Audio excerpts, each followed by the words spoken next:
Hey class, welcome to the third week of COMM 317 for the fall 2019 term. Before we dive into what we're doing this week, I'd like to take a look at our syllabus just so we're all on the same page for what's going to be coming up in the next weeks. So let's go ahead and scroll down here to our course schedule. So you can see this week we are going to be discussing Chapter 2 and go over the individual project. I also want to bring to your attention that next week we will be taking our first quiz, quiz number 1. Now keep in mind the quiz will be posted on September 19th, but it will not be due until September 25th, which is the end of the week. So you can see week 5 starts September 26th, so the night before it will be due at 11:55 p.m. and it's going to be chapters 1 through 3. You will have the entire week to complete it. It will be timed. You will only be able to take it one time. Before you take the quiz next week, make sure to watch the week 4 video lecture first, because I'm going to talk about the quiz in that video lecture just to kind of give you an idea of what we're going to be doing for the quiz. Most likely it will be all true, false, and multiple choice questions, but I'll go over how much time you'll have and so on and so on. Alright, so let's go ahead and take a look at Chapter 2 for this week.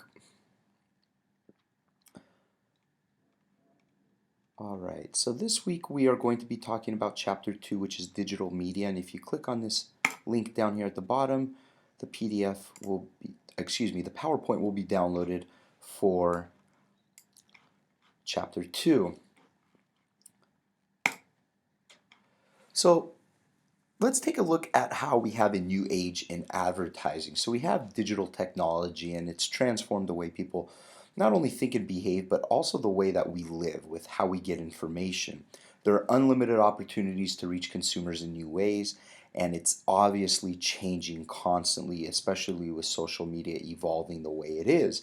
5 years, 6 years ago, we didn't have geo-targeting where you can locate people within a 1 mile radius and advertise your business that is close by. Whereas now, that is very easy to do and done quite a bit. But the advertising community is continuously challenged because of these new things that are evolving and changing at such a fast rate. So looking at the digital ecosystem, it's definitely a complex space, and it's just getting more and more complex as time goes by.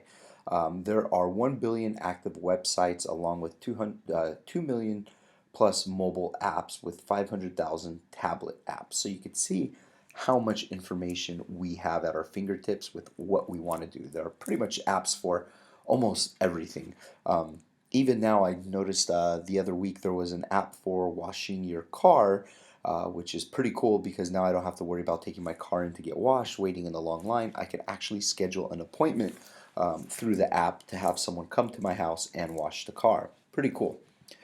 Consumers do move seamlessly among devices, whether you're on your phone or your tablet or even your desktop computer. And now advertisers need to create plans that reach their targets across all devices, not just mobile, not just computer, not just a tablet.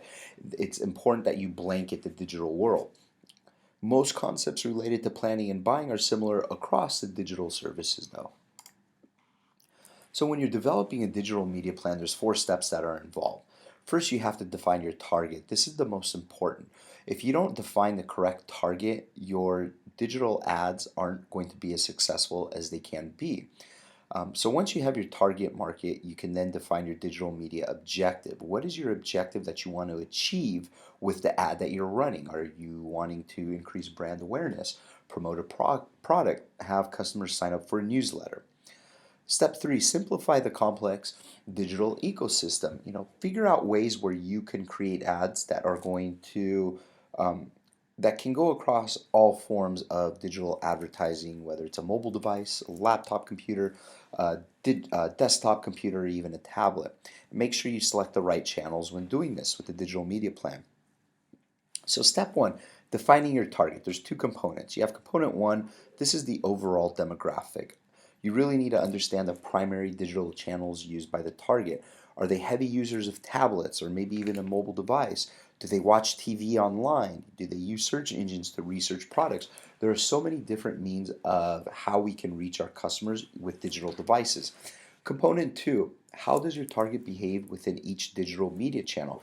Like, for example, when I'm on my mobile device, I'm most likely more either checking my mail or on a social media app. Whereas when I am on my computer or even my tablet, I might actually be doing work through either Loyola University or consulting as well. Now, these reports from ComScore can really provide indexes for user digital behavior, and it's on page 12 of your textbook. You can see how ComScore kind of lists where we are going and where people are currently using your tablets and mobile devices. Define your digital media objectives. Now, the good thing before we dive into this is it's important to understand that you can actually change and modify digital content, whether you're running an advertisement on Facebook or Instagram. You can actually modify that ad as it is as it is running. For example, if you see that you have an ad on Facebook that isn't hitting as many people as you want it to, you can actually go in there and change your target audience. That's the good thing with digital media. So to develop a good digital objective, start with the end in mind. What are you ultimately trying to accomplish? Digital objectives can be the same or different than the overall media objectives. So when you have a media objective, your media objective might be, we are trying to increase our user database and increase our users, our active users on our website or mobile platform. Now, your digital objectives can be a little bit different because there might be different ways that you can get to these media objectives digitally. Maybe one ad you want to increase brand awareness, another ad you want to promote a sale, and another ad you want to promote something where they are going to sign up for a newsletter so you can obtain their information. Either way, this will all become the overall media objective. Step two, define your digital media objective. So what is your digital media objective that you're going to try to achieve? And here are some examples. Maybe you want to raise awareness of a new or existing product or grow your social media following. Either way, your objective might change from product to product or even service to service that you offer. So this is why you want to simplify the complex digital ecosystem. Consider all of the advertising possibilities within that digital ecosystem. It is nearly impossible to cover all the digital opportunities available. So pick the ones where you feel would work best for what you are advertising. For example, you have display advertising. This is where if you go to msn.com or another website, you will see a banner up here or even a banner on the right for an organization, company, that a service or product that they're offering. You also have mobile and tablet and app advertising, whereas here you could see on the People app, there is a Wells Fargo banner right here in the middle of their app as you are on your mobile device. Or here as well, once you click on this ad, you will see it will take you to Wells Fargo on your internet browser. In addition, you also have streaming video, which is called pre-roll. This is where the video will roll, the video advertisement will roll before the video you watch. So you can see here, you could skip the ad or you could continue watching it. You also have streaming audio. For example, on Pandora, after a song ends, an ad might pop up and they will talk about this. So let's say the music's playing, the song is playing, it comes to an end. Now all of a sudden, today in LA, Channel 4 News talks about what they're going to be discussing today, and you can hear it right away. This is streaming audio.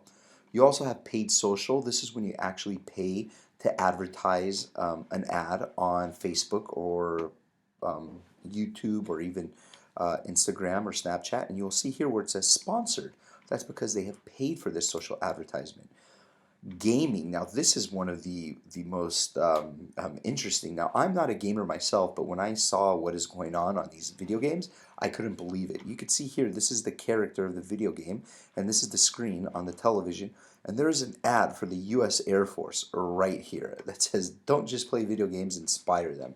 So it's pretty cool that you can actually advertise in gaming now. You also have location-based targeting. So let's say this ice cream shop right here, they want to target people within a 1 mile radius. This ad might pop up here on their mobile phone, whether they're on social media or visiting another website, in order to entice them to come to the ice cream place. You also have direct mail, such as an email blast, which I'm sure you have all received, email promotions. You also have paid search, which is called search engine marketing, SEM. So you can see if I Google search Los Angeles Lakers tickets, can you tell I'm from Los Angeles and a Los Angeles Lakers fan?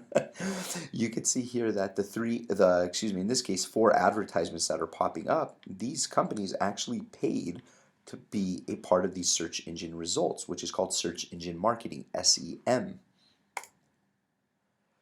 So once you've figured out what you want to do, now step 4 is selecting the right channel. It helps to define roles for each channel by aligning them with a simplified advertising funnel. Take a look at page 15 on in your textbook for the funnel. You'll see it looks something similar to this.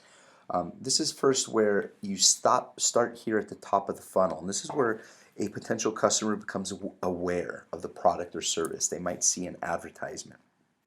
Then they might actually consider it. And once they consider it and they look into purchasing it, now you've created a conversion. This customer is no longer a potential customer, they are actually a paying customer. And if they like your product, they're going to have your loyalty and they're going to continue purchasing it. And if they really like it, they're going to advocate for it, which you have advocacy, which is word of mouth. They're going to tell a friend, and then a friend is now aware of it and will go through the funnel as well. Indexing is used to identify audience behavior, and indexes above 100 and foremost at our target audience is most likely to engage in a particular behavior than the base population, such as adults 18 and over. So when you have a high index, that's going to tell you that you have a potential customer. So take a look at chapter 2 on page 16 for the COMM score report. So you may have a report that shows the following. So customers of this product watch video online, their score is 175. Participate in online gaming, 140. Listen to music online, 210. Read news article, 95. So most likely you're going to select these two outlets if you're looking for 2 of the 4 because they have the highest index rating. Whenever you're calculating indexes, you don't really have to worry about this memorizing it, but it's good to know where it's at in your book in case you ever need to come back to it. But it's the percentage reach of the target. So whatever target you're looking at, the percentage reach of the target you're looking for, divided by the percentage reach of the whole base times the 100. It's almost like a percentage calculating. So performance of a campaign can be monitored once it's set live. You can see which ads are doing well, which ones need help, and so on and so on. If you discover components are not working midway through your plan, the good thing about it is you can change it. Compared to traditional advertising, let's say you take a magazine ad out in Time magazine for golf clubs. Once you promote that and you pay for the ad, that's it. Whatever it runs and however successful it is, that's what it's going to be. Whereas with online digital media, you can actually change it as you go. And you'll see in your book on pages 18 and 19 of the indicators. So that is our chapter for digital media. And I hope you're able to get a good understanding of how many different outlets you are, because that's going to kind of roll into our individual case study project. So this is your individual project for the semester. If you click on this link, it will download, and you'll see here, this is your individual case study project. And it's worth 50 points. It's due on December 12th, which is the date of your final exam, between 12 and 2 p.m. You're going to need to upload it on Sakai because this is like taking place of your final exam. I had talked about this during week 1. So for this individual case project, you will research an advertising campaign from 1980 and after, and you're going to write a 5-page report.